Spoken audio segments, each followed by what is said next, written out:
जय Hind alpha squad. तो कैसे हैं आप लोग। मेरा नाम अमन कुमार और मैं आपका स्वागत करता हूं हमारे YouTube channel apex study hub में।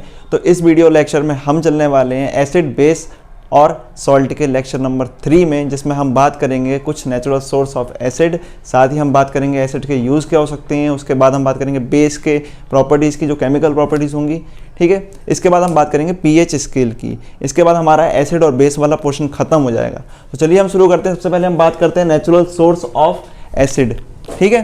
तो यहाँ पर देखिए, सबसे पहले एसिड की बात करें, यहाँ एसिड लिखे हुए हैं और वहाँ पर उसके नेचुरल सोर्स हैं। सबसे पहले हम सिट्रिक एसिड को देखें तो इसका नेचुरल सोर्स क्या होता है। लेमन, लाइम्स, सिट्रस फ्रूट, यानी सिट्रस फ्रूट का मतलब जितने भी खट्टे आपको फ्रूट मिलते हैं उन सभी में क्या होगा, सिट्रिक एसिड होगा। साथ ही ऑरेंज, तो आप समझ में आ गया होगा, लेमन या हम लाइम या ऑरेंज की बात करेंगे तो इस तरीके इनके अंदर सभी में सिट्रिक एसिड होगा। फिर हम एसिटिक एसिड की बात करें तो ये कहाँ होगा, ये होगा फ्रूट जूस में, जो फ्रूट के जूस होते हैं उनमें होगा, ठीक है। एप्पल, जैसे कुछ एग्जांपल मैंने आपको दे दिया, एप्पल, ग्रेप्स या पाइनएप्पल में। और साथ ही विनेगर, विनेगर बहुत पॉपुलर है, आपने सभी जानते होंगे विनेगर के अंदर कौन सा एसिड होता है, एसिटिक एसिड होता है, ठीक है। तो ये ध्यान रखनी है क्योंकि आपको एनडीए में सीधे सीधे क्वेश्चन पूछा जाता है कि इसमें कौन सा एसिड पाया जाता है, ठीक है। तो यहाँ पर हम देखेंगे लैक्टिक एसिड। अब लैक्टिक एसिड किस किस में मिलेगा हमें, मिल्क में, तो सबसे ज़्यादा मिल्क की बात कर रहे हैं, ठीक है। तो यही हमारा मेन सोर्स है, यहाँ से मिलेगा हमें। और साथ ही फिर मिलेगा हमें योगर्ट में, और फिर है फर्मेंटेड सोया प्रोडक्ट, यानी जितने भी फर्मेंटेड प्रोडक्ट होंगे सोया के, तो उनके अंदर भी हमें मिलेगा लैक्टिक एसिड, ठीक। इसके बाद हम बात करते हैं फॉर्मिक एसिड की, ठीक है। फार्मिक एसिड जिसको बोलते हैं, in B and aunt stings, ठीक है। और साथ ही स्कॉर्पियन, तो चाहे आपके पास बी हो, आंट हो या स्कॉर्पियन हो, इन सभी के डंक में जब ये काटते हैं तो क्या करते हैं, ये हमारे पास फॉर्मिक एसिड प्रोड्यूस करते हैं और ये हमारी बॉडी के अंदर जाता है और जाकर फिर हमारे लिए जलन वगैरह करता है, दर्द करता है, ठीक है। तो ये पूछा जाता है इस तरीके से, क्वेश्चन को थोड़ा सा कर सकते हैं मॉडिफाई, कि अगर आपको किसी आंट ने काटा है तो उसमें आपकी बॉडी में कौन सा एसिड प्रोड्यूस हुआ है या कौन सा एसिड आपकी बॉडी में उसने डाला है, तो वो एसिड आपका फॉर्मिक एसिड, ठीक है। इसके बाद हम सल्फ्यूरिक एसिड की बात करें तो इसका नेचुरल सोर्स हमारे पास क्या है, कैस्टर ऑयल, ठीक है। तो इसको हम निकाल सकते हैं कैस्टर ऑयल से। चलिए आगे हम बात करते हैं नाइट्रिक एसिड की। तो नाइट्रिक एसिड कहाँ मिलेगा हमें, नट्स एंड सीड्स, तो जितने भी हमारे पास नट्स और सीड होंगे उसके अंदर मिलेगा। और साथ ही हमें सोरा के अंदर भी क्या मिलेगा, नाइट्रिक एसिड, ठीक है। तो ये इसके नेचुरल सोर्स हैं। इसके बाद हम बात करें बेंजोइक एसिड की, तो ये हमें स्ट्रॉबेरी, ग्रेप्स, लीव्स और यूरिन, तो इसी के अंदर हमें क्या मिलेगा, सब बेंजोइक एसिड, ठीक है। तो इतना आपको समझ में आ गया। स्ट्रॉबेरी के अंदर वो, ग्रेप्स के अंदर, ग्रास के अंदर है वो, ठीक है। ग्रास यानी घास के अंदर है। फिर लीव्स हैं, पत्तियां हैं, और यूरिन, ठीक है। तो इनके अंदर हमें मिलेगा बेंजोइक एसिड। उसके बाद ऑक्जेलिक एसिड की बात करें तो ये मिलेगा टोमेटो में आपको, ठीक है। सोरेल ट्री में मिलेगा और स्पिनाच यानी पालक के अंदर आपको मिलेगा, ठीक है। तो ये ध्यान रख लेना है। मैलिक एसिड की बात करें तो ये एप्पल, बनाना, ग्रेप्स, ब्लैकबेरी, ब्लूबेरी, ठीक है। एप्रिकॉट में है, पोटैटो में है, कैरेट में है, तो इसमें सभी में क्या है, मैलिक एसिड। इसके बाद एक और एसिड है जिसे टार्टरिक एसिड बोलते हैं, जो हमें मिलेगा इमली में, ठीक है। तो वो इतना ध्यान में रख लेना है। तो ये सभी आप चाहें तो इसका स्क्रीनशॉट ले सकते हैं और इसको रफ करके हम फिर आगे चलते हैं, ठीक है। चलिए अब हम बात करते हैं यूजेस ऑफ एसिड्स की, ठीक है। तो यहाँ पे कुछ आपको लोग 5 एसिड दे रखे हैं, उनके यूज दे रखे हैं, ठीक है। तो एसिटिक एसिड फॉर्मूला आपको ध्यान होना चाहिए, CH3COOH एक कार्बनिक एसिड है, ये भी आपको पता होना चाहिए, ठीक है। और एक बात और, कार्बनिक एसिड कैसे होते हैं, वीक एसिड होते हैं, ठीक है। तो अब इसका यूज देखते हैं। तो फूड प्रोसेसिंग में इसका यूज होता है, विनेगर को बनाने में होता है, एसीटोन बनाने में होता है। हालांकि मैंने डायरेक्टली एसीटोन या विनेगर लिख दिया है, तो इसका मतलब विनेगर और एसीटोन को बनाने में होता है।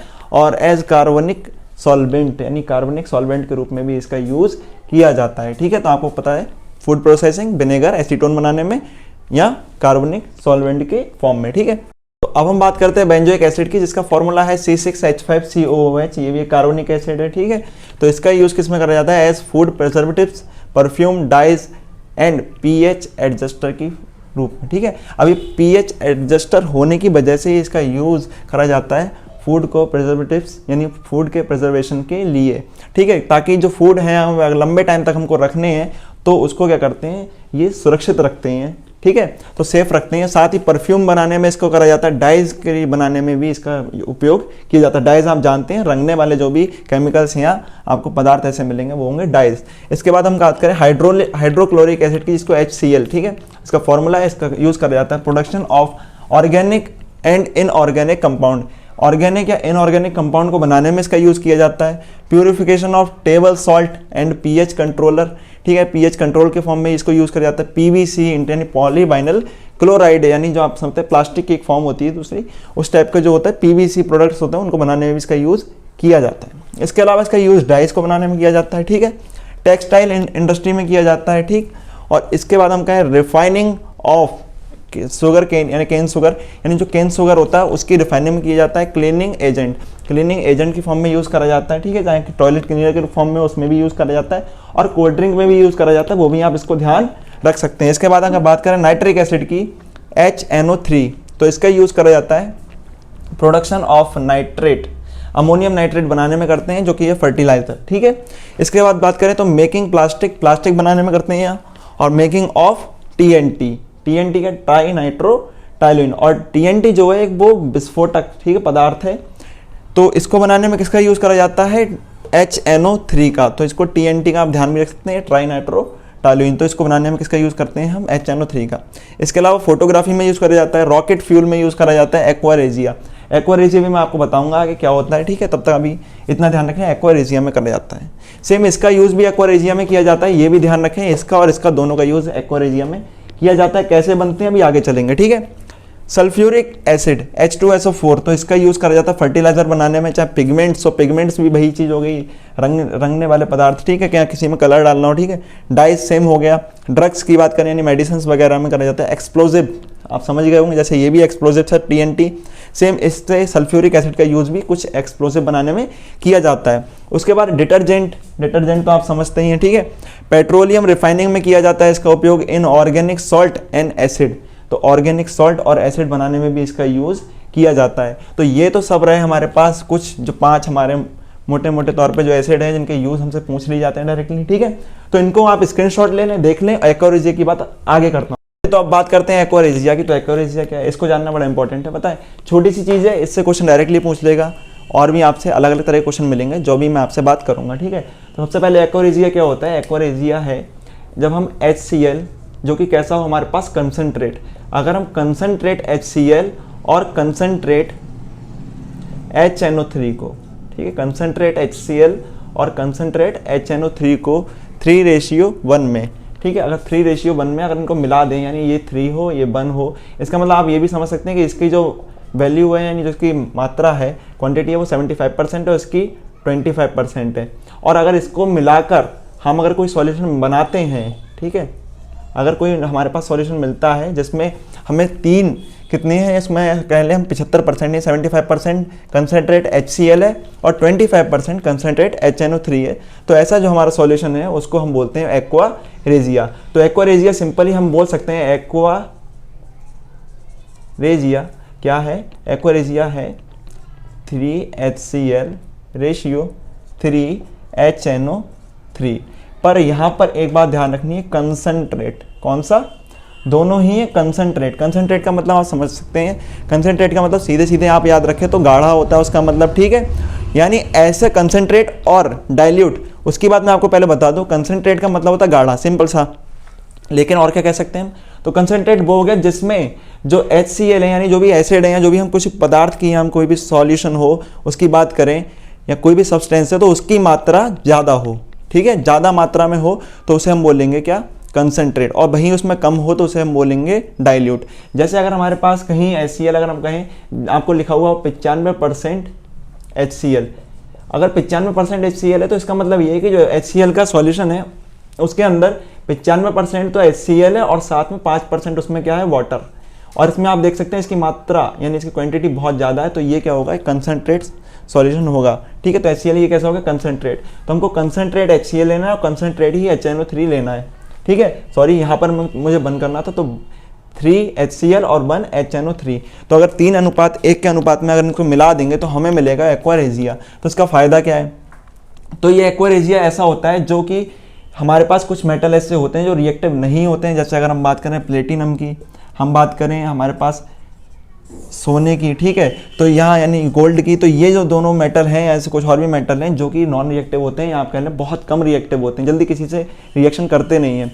तो ये मेटल भी जो किसी से रिएक्शन नहीं करते हैं वो जाकर एक्वा रेजिया में घुल जाते हैं। तो एक्वा रेजिया पहले आपको समझ में आ गया। अगर हम क्या करें, कंसनट्रेट HCl और कंसनट्रेट HNO3 को 3:1 के रेशियो में मिला लें तो हमें मिलता है एक्वा रेजिया, और इस एक्वा रेजिया के अंदर ये इस तरह के जो नॉन रिएक्टिव मेटल हैं या जो बहुत ही कम रिएक्टिव मेटल हैं वो भी जाकर इसमें घुल जाते हैं, यानी रिएक्शन कर लेते हैं। तो बड़ा सिंपल सा है, आपको केवल रेशियो ध्यान रखना है, कंसंट्रेट ध्यान रखना है। कई जगह क्या होता है, आपको 4 ऑप्शन मिलेंगे लेकिन उसमें डाइल्यूट भी होगा, मिक्स कर देंगे, एक कंसंट्रेट होगा दूसरा डाइल्यूट होगा, ठीक है। इसी तरीके से 4 कॉम्बिनेशन आपको मिल जाएंगे जिसमें कुछ 2 डाइल्यूट वाले भी होंगे, 2 कंसंट्रेट वाले भी होंगे। साथ ही आपको रेशियो चेंज कर सकता है। अगर उसने HCl रेशियो HNO3 किया है तो इसको हम बोलेंगे 3:1, ठीक है। और जबकि मैं इसको कंसंट्रेट बोल रहा हूँ तो आपको ये ध्यान रखना है। इसके अलावा अगर आपको ये घुमा के लिख दे तो ये क्या हो जाएगा, तो इसको आप क्या लिखेंगे 1:3। तो ये कंफ्यूज नहीं होना कि हमेशा 3:1 होता है, कहीं उसने इधर घुमा दिया तो फिर आप घूम जाएंगे, ठीक है। तो है ये भी कंसंट्रेट, ठीक है, इतना ध्यान रखना है आपको। तो इसको रब करते हैं, फिर हम आगे चलते हैं। चलिए आप सबसे पहले हम बात करते हैं प्रॉपर्टीज़ ऑफ बेस की। तो प्रॉपर्टीज़ ऑफ बेस में आपको कुछ उसकी फिजिकल प्रॉपर्टीज़ होती हैं, कुछ केमिकल प्रॉपर्टीज़ होती हैं। फिजिकल प्रॉपर्टीज़ बड़ी सिंपल होती हैं, ठीक है। तो फिजिकल प्रॉपर्टीज़ आपको पता है ये कैसे होते हैं, अगर आप इसको पकड़ेंगे, अगर देखें तो ये बड़े चिकने होंगे। दूसरी बात, इनका टेस्ट कैसा होता है, सार होता है, ठीक है। और बाकी लिटमस पेस्ट के इफेक्ट को देख सकते हैं, वो तो हो गई इसकी फिजिकल प्रॉपर्टीज़। अब हम बात करते हैं केमिकल प्रॉपर्टीज़ की। तो हमारे पास सबसे पहले जो प्रॉपर्टीज़ हो जाएगी वो जाएगी रिएक्शन विद मेटल, ठीक है, रिएक्शन विद मेटल। तो ये जब मेटल से रिएक्शन करते हैं तो क्या होता है उसको हम देख लेते हैं। तो जब भी कोई हमारे पास बेस होगा और वो रिएक्शन करता है मेटल से, तो मेटल से रिएक्शन करने के बाद वो बनाता है सॉल्ट।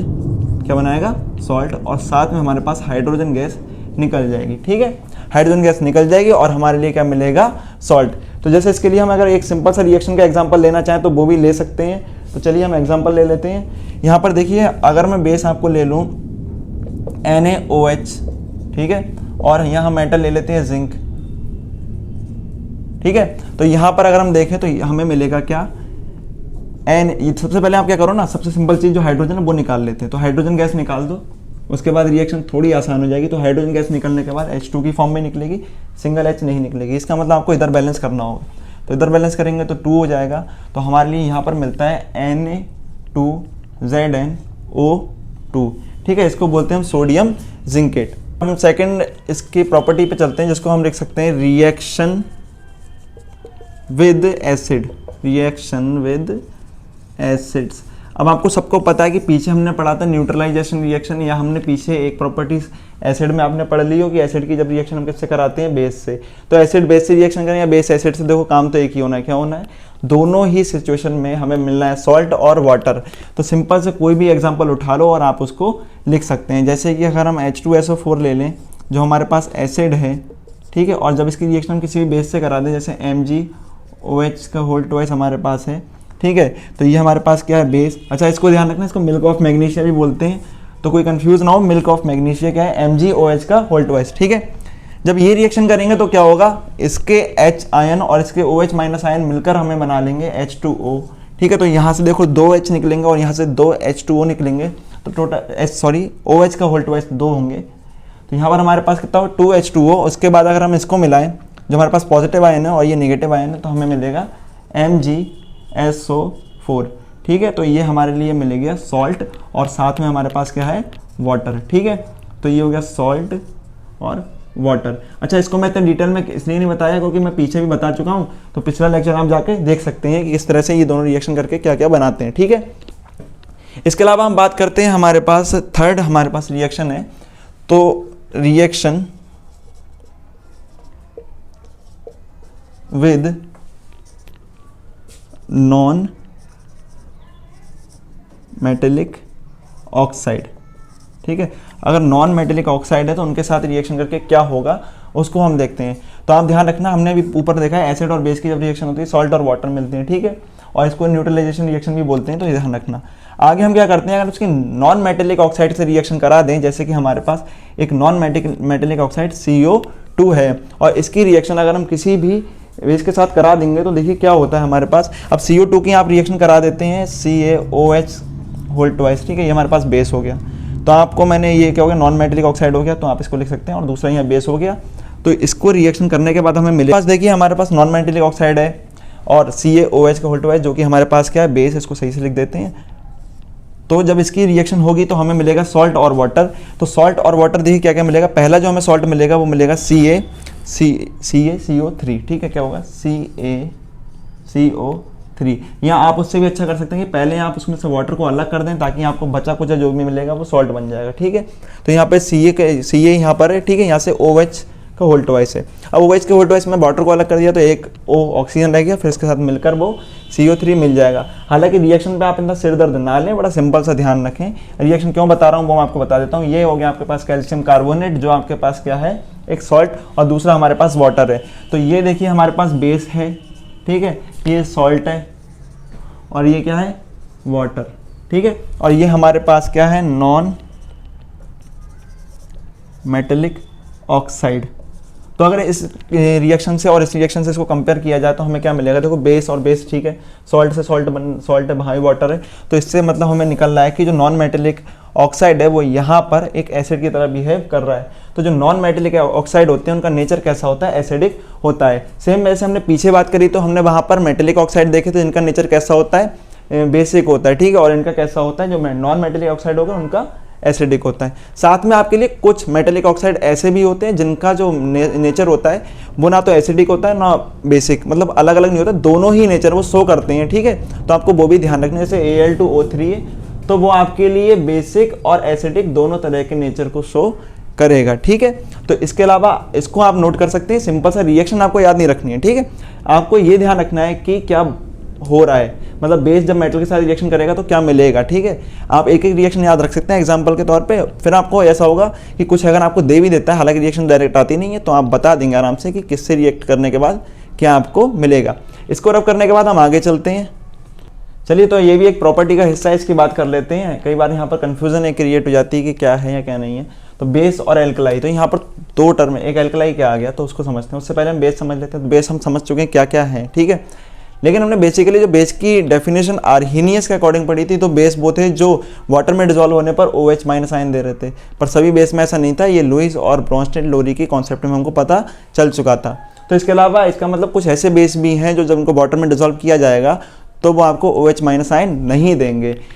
तो कुछ बेस देते हैं और कुछ नहीं देते हैं। तो ऐसे जितने भी बेस जो वाटर में डिजोल्व हो जाते हैं और होने के बाद हमको OH माइनस आयन देते हैं, उनको हम एल्कलाई बोलते हैं। अब यहाँ पर आप देखें तो यहाँ पर NaOH हो, KOH हो, MgOH हो, CaOH हो, जब इनको वाटर में आप डिजोल्व करेंगे तो ये हमको OH माइनस आयन देंगे। तो इसका मतलब ये सभी हमारे पास क्या है, एल्कलाई, ठीक है। तो इसको आप जितने भी हैं ये एल्कलाई हो गए जो कि वाटर में डिजोल्व होने पर OH माइनस आयन दे रहे हैं, और जो नहीं दे रहे हैं वो क्या है, आपके बेस। तो आपने यहाँ देखा कि जो ये सब हैं ये बेस भी हैं और एल्कलाई भी हैं, ठीक है। बेस इधर हो गए, एल्कलाई भी हैं। बेस वो जो वाटर में डिजोल्व हो जा रहे हैं, OH माइनस आयन दे रहे हैं, वो एल्कलाई हो गए। पर सभी जो हमारे पास जो बेस हैं वो एल्कलाई नहीं है। तो इसका मतलब क्या, हम ये बोल सकते हैं कि जितने भी हमारे पास बेस होंगे उनका सभी का एल्कलाई होना पॉसिबल नहीं है, ठीक है। नेसेसरी नहीं है वो सभी बेस एल्कलाई हों, सिर्फ वही बेस एल्कलाई होंगे जो वाटर में डिजोल्व होने के बाद OH माइनस आयन हमको देंगे, ठीक है। इसके बाद अगर हम बात करें तो एल्कलाई को अगर हम देखें तो जितने भी एल्कलाई हैं वो सभी बेस होंगे ही होंगे। तो इतना हमको ध्यान रखना है कि जो सभी बेस होते हैं वो एल्कलाई नहीं होते हैं, ठीक है। वाटर में डिजोल्व होकर OH माइनस आयन देने वाले ही बेस एल्कलाई होते हैं, और साथ ही जो एल्कलाई होते हैं वो सभी के सब बेस रहे होते हैं। तो इतना आपको क्लियर कर लेना है कि दोनों में अंतर क्या है। जैसे अगर इसको वाटर में आप डिजोल्व करेंगे तो ये क्या हो जाएगा, NaOH, और डिजोल्व होने के बाद आपको ये Na प्लस और OH माइनस आयन देगा। पर अगर आप इनमें से किसी को करेंगे तो ऐसा नहीं होगा। तो चलिए अब इसके आगे चलते हैं। तो चलिए अब बात करते हैं यूजेस ऑफ बेस की। तो यहाँ पर कुछ बेस हैं आपके पास, उनके यूज़ आपको देखनी है। तो हमारे पास सबसे पहले कैल्शियम हाइड्रोक्साइड जो है CaOH का होल ट्वाइस, इसका यूज़ होता है सी बेस ट्रीटमेंट में, पेपर प्रोडक्शन में, या हम बात करें कंस्ट्रक्शन में, फूड प्रोसेसिंग में इसका यूज़ होता है, मेडिकल में होता है, मेडिकल और डेंटल यूज़ में।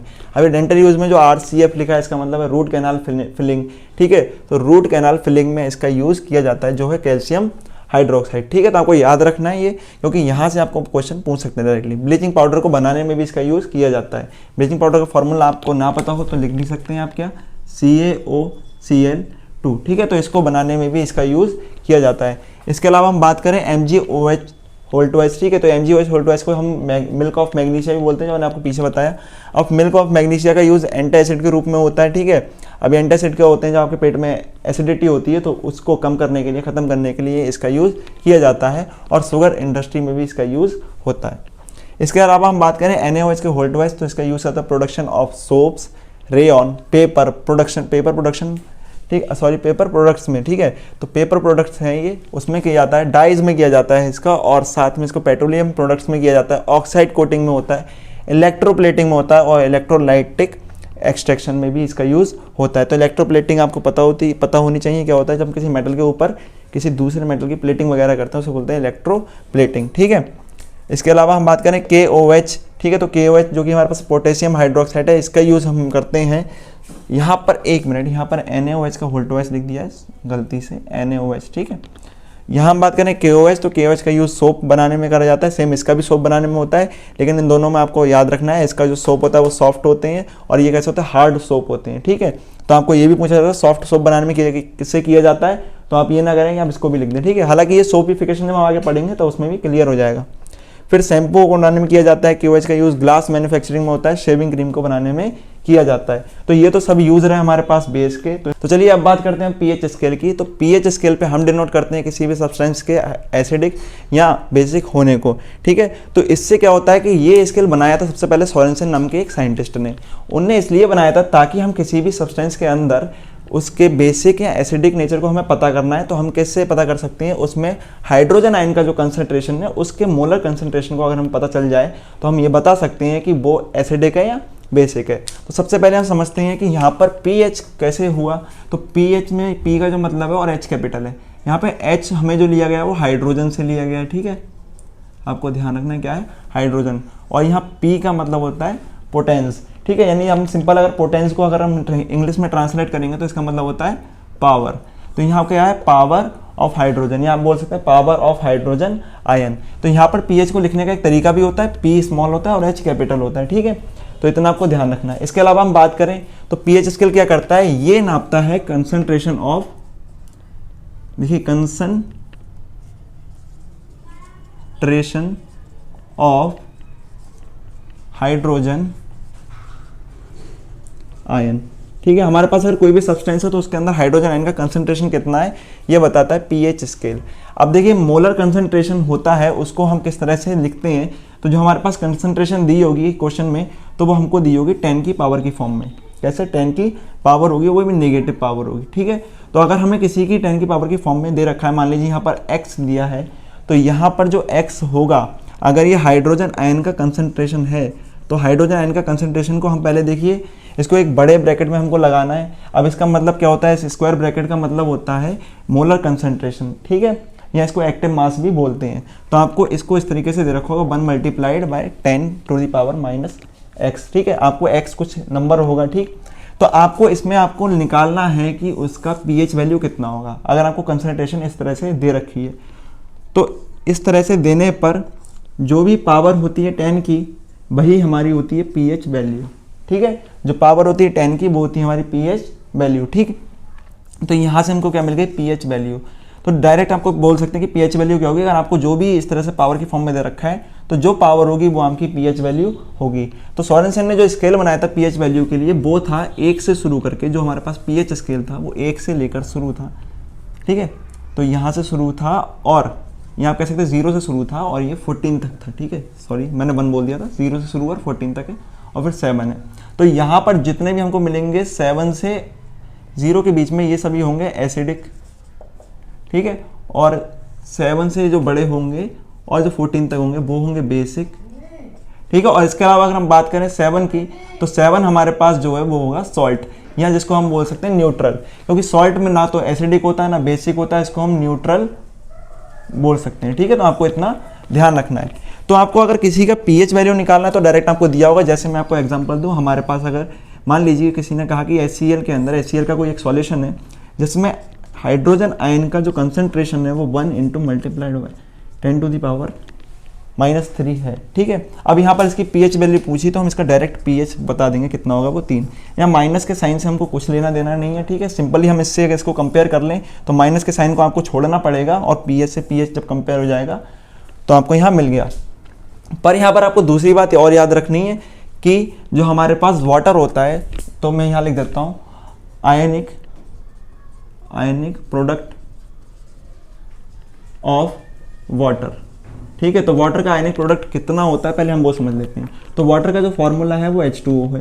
तो जब आप इसको अगर इसका आयनिक प्रोडक्ट निकालें तो देखिए H2O हमारा किसमें अलग अलग टूट जाता है, OH और H में। ठीक है, तो H प्लस और OH माइनस में टूट जाता है, जिसमें बराबर मात्रा होती है। ठीक, और अगर हम 25 डिग्री सेल्सियस पर बात करें तो 25 डिग्री सेल्सियस टेम्परेचर पर जो वाटर होता है उसका आयनिक प्रोडक्ट होता है, यहाँ पर हम लिखेंगे H प्लस, यानी देखिए दो आयन है ना, दोनों आयनों का आयनिक प्रोडक्ट हमें निकालना है, तो H plus ion multiply OH minus ion, और इनका जो आयनिक प्रोडक्ट होता है वो 1 × 10⁻⁻14 होता है।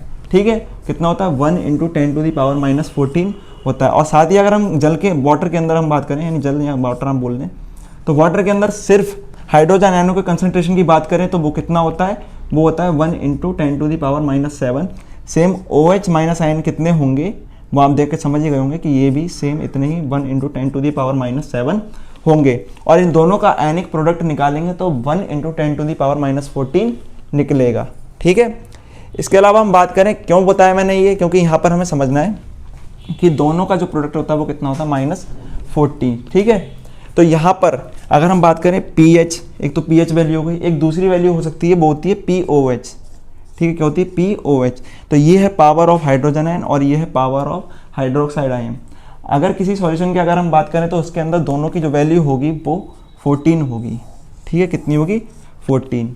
तो पहले आपको ये समझ में आ गया, ये आपसे पूछा जा सकता है, तो इसको टिक कर लें, स्टार मार्क कर लें कि pH प्लस POH = 14।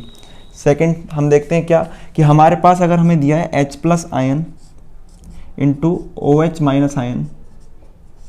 ठीक है, तो हमको इस तरीके से दिया है जो कि वाटर के लिए, तो मैंने बाहर लिखवा दिया, तो इसको लिखने की जरूरत नहीं है आपको दोबारा से, तो इसको आप छोड़ सकते हैं। फिर अगर हम आगे देखें, अगर आपको किसी सॉल्यूशन के अंदर डायरेक्ट H की आयन यानी H आयन जो है इसकी कंसंट्रेशन ना दी हो, ठीक है, लेकिन आपको दे रखी हो OH माइनस आयन की कंसंट्रेशन, और आपको यहाँ पर pH वैल्यू निकालनी हो, तब आप ये pH वैल्यू को कैसे निकालेंगे, तो वो समझते हैं। तो आपको H आयन देने पर तो समझ में आ गया pH वैल्यू कैसे निकालते हैं, सिंपल एक फॉर्मूला अप्लाई कर देना, यहाँ पर जो होगा वो pH वैल्यू बता देगा। ठीक है, इसके अलावा हम बात करें यहाँ पर pH वैल्यू कैसे निकाल सकते हैं, तो यहाँ पर आप डायरेक्ट पहले pH वैल्यू नहीं निकाल सकते हैं, आपको पहले POH निकालना होगा। तो जैसे यहाँ पर H प्लस आयन होने पर यहाँ pH होता है, तो अगर हमें OH माइनस आयन का कंसंट्रेशन दिया है तो हमें 1 × 10⁻⁻, यहाँ पर जो नंबर होगा y वो हमारी POH होगा। क्या होगा, POH। तो इसको हम 1 × 10⁻⁻POH बोलेंगे। तो आज जब OH माइनस आयन का आपको कंसंट्रेशन दिया हो तब आप इससे कंपेयर करेंगे और यहाँ से आपको जो वैल्यू मिलेगी वो POH होगी। ठीक है, तो अगर आपको OH माइनस आयन की कंसंट्रेशन दी है तो पहले आपको POH निकालना होगा, और जब आप एक बार POH निकाल लेंगे उसके बाद आपको सिंपल इस फॉर्मूले में रखना है जहाँ से आप pH निकाल सकते हैं। तो यहाँ से आपको pH मिल जाएगा, या आप सिंपल इस फॉर्मूले को घुमा के लिख सकते हैं, तो 14 माइनस POH भी कर सकते हैं। तो आप सिंपली आपको ध्यान देना है कि H प्लस आयन का कंसंट्रेशन दिया है या OH माइनस आयन का कंसंट्रेशन दिया है, और जिस आयन का आपको कंसंट्रेशन दिया है तो आपको कौन सा वाला निकालना है। ठीक है, तो आपको POH का दिया है तो pH आपको कैसे निकालना है, पहले POH निकालना है। ठीक है, OH का कंसंट्रेशन देने पे पहले POH, फिर बाद में निकलेगा हमारे पास pH। तो pH निकालने के बाद फिर हम ये देखेंगे कि वो एसिडिक है या बेसिक। अगर वो 0 से 7 के बीच में आ रहा है, ठीक है, 7 नहीं है, 7 के बीच में, तो वो एसिडिक है। तो अगर हम इस साइड में बढ़ते जाएंगे, जितना हम 0 के पास जाएंगे तो एसिडिक नेचर और बढ़ता जाएगा और बढ़ता जाएगा। ठीक है, 7 पर आकर तो वो न्यूट्रल हो जाता है। साथ ही अगर उसका pH 7 से बड़ा निकलता है और 14 के बीच में निकलता है तो वो कैसा होगा, बेसिक। और अगर हम इस साइड बढ़ते जाए तो उसका बेसिक नेचर क्या होगा, बढ़ता जाएगा। ठीक है, कई सारे बात करेंगे हम पदार्थों की या सब्सटेंस की जिसके pH वैल्यू होती है, जिनसे पूछ ली जाती है, तो उसकी बात हम अगले वीडियो में कर लेंगे। ठीक है, तो मुझे लगता है आपको इतना तो समझ में आ ही गया होगा। इसके अलावा अगर हम और बात करें तो pH को और एक तरीके से डिफाइन करते हैं, हालांकि ये क्वेश्चन आता नहीं है, इसलिए मैं इसको ना भी करें तब भी आप कर सकते, ना भी करें तब भी कुछ बात नहीं है। ठीक है, जैसे अगर हम pH को लिखें तो pH को हम log H प्लस आयन लिख सकते हैं, minus log H plus ion. ठीक है, तो pH को लॉग आयन, वो H प्लस आयन के नेगेटिव लॉग के फॉर्म में भी रिप्रेजेंट किया जा सकता है। ठीक है, और यहीं से ये निकला होता है, तो आपको लग रहा होगा कि ये क्या आ गया, तो यहीं से ये निकला होता है। अगर आपने लॉग पढ़ा है, लॉग नहीं पढ़ा है तो हमारे चैनल पे वीडियो भी है, उसमें जाके आप देख सकते हैं। तो अगर आप देखो इसको ध्यान से, तो पहले आप क्या करेंगे, यहाँ पर जो log का बेस है वो कितना है 10 है, ठीक है। माइनस के साइन को अगर हम इधर भेजो तो माइनस PH हो जाएगा, और ये हो जाएगा log बेस 10 और h प्लस साइन, ठीक है। इतना आपको समझ में आ गया। इसके अलावा मैं इसको इधर लिख देता हूँ तो आप उसको देख सकते हैं। अब जब log से अगर हम चेंज करेंगे तो जो बेस है log का वो इस नंबर यानी PH का बेस बन जाएगा, तो ये जाएगा 10 to the power minus PH, और वहाँ आपके पास सिर्फ log हट जाएगा, अब बचेगा h प्लस आयन। तो h प्लस आयन को हम लिख सकते हैं 10 to the power minus PH। तो देखिए यहीं से ये बना है, अगर मल्टीप्लाई में बंद कर देंगे तो कोई फर्क नहीं पड़ने वाला है। 25 डिग्री पर वाटर का आयनिक प्रोडक्ट कितना होता है ये ध्यान रखना है। यहाँ से आपको स्टार मार्क कर लो, क्वेश्चन मिलेगा, ठीक है। ये मिल सकते हैं, दोनों में से मिलेगा। यहाँ से आपको ये पूछ लेगा, और ये मैंने आपको बताया था कि अगर OH दिया है तो pH कैसे निकालेंगे। तो इतना मुझे लगता है आपको pH निकालना समझ में आ गया होगा, ठीक है। तब तक के लिए इस वीडियो में इतना ही, और हम अगले वीडियो में बात करेंगे सॉल्ट की, और साथ ही कुछ जो सब्सटेंस है उनके pH की, जो खत्म हो जाएगा। 2 मिनट का काम है। इसके बाद सॉल्ट खत्म होने के बाद ये लेक्चर पूरे खत्म हो जाएंगे, जो कि एसिड बेस और सॉल्ट के हैं। इसके अलावा फिर हम नए चैप्टर शुरू करेंगे। तब तक के लिए अगर ये वीडियो अच्छा लगा तो इसे लाइक करें और चैनल को सब्सक्राइब करें।